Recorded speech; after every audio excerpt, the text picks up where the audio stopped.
जय श्री राम दोस्तों, फिर से आपका अपना चैनल महालक्ष्मी मिश्रा ब्लॉग्स में बहुत बहुत स्वागत है। ईश्वर से कामना करती हूँ कि आप लोग सभी स्वस्थ मस्त और ज़बरदस्त होंगे। इसी के साथ आज के वीडियो में बताने जा रही हूँ कि नरक वारण चतुर्दशी 2026 में कब है और नरक वारण चतुर्दशी की ढेर सारी शुभकामनाएं। आप लोगों से एक निवेदन है कि जो लोग हमारे चैनल पर पहली बार देख रहे हैं वह सब्सक्राइब कर लीजिएगा और जो पहले से हैं तो वीडियो को लाइक शेयर और कमेंट जरूर कीजिएगा। कमेंट में हर हर महादेव जरूर लिखिएगा। नरक निवारण चतुर्दशी बिहार के मिथिलांचल में बड़ी ही धूमधाम से मनाई जाती है। नरक निवारण चतुर्दशी माघ मास की कृष्ण पक्ष की चतुर्दशी तिथि को कहते हैं। नरक निवारण चतुर्दशी धार्मिक मान्यताओं के मुताबिक इस दिन भगवान श्री कृष्ण ने नरकासुर नाम के राक्षस का वध किया था। इसी वजह से इसे नरक निवारण चतुर्दशी कहा जाता है।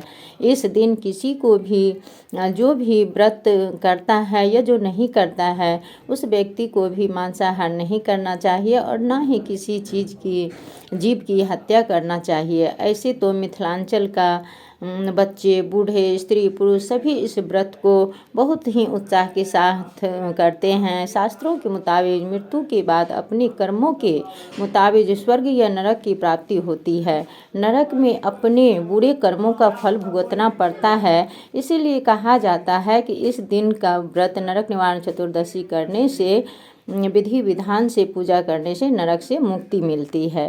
शिव पुराण के मुताबिक इस दिन पर्वतराज हिमालय ने अपनी पुत्री पार्वती की शादी का प्रस्ताव भगवान शिव के पास भेजा था। इसी वजह से इस दिन का भगवान शिव का असीम कृपा है।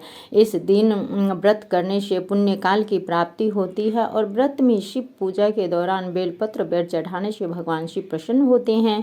इस व्रत को करने वाले व्यक्ति कभी नरक नहीं जाता है।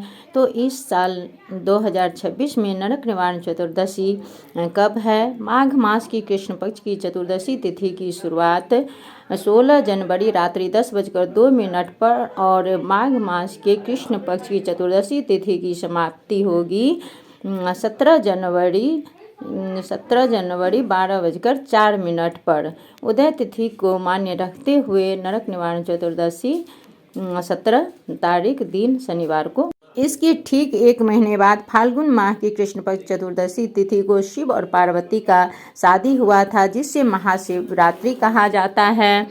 महाशिवरात्रि के नाम से जानते हैं। तो आप लोग इस नरक निवारण चतुर्दशी का व्रत जरूर करें और शिव जी का पूजा अर्चना शिवालय में जाके करें और उन्हीं बेलपत्र और बेर चढ़ाएं। और जो व्रत करेंगे वो शाम में बेर खाकर ही सूर्यास्त के बाद पारण करेंगे और पुण्य का भागी बने। कमेंट में हर हर महादेव जरूर लिखें और मिलती हूँ नेक्स्ट वीडियो में।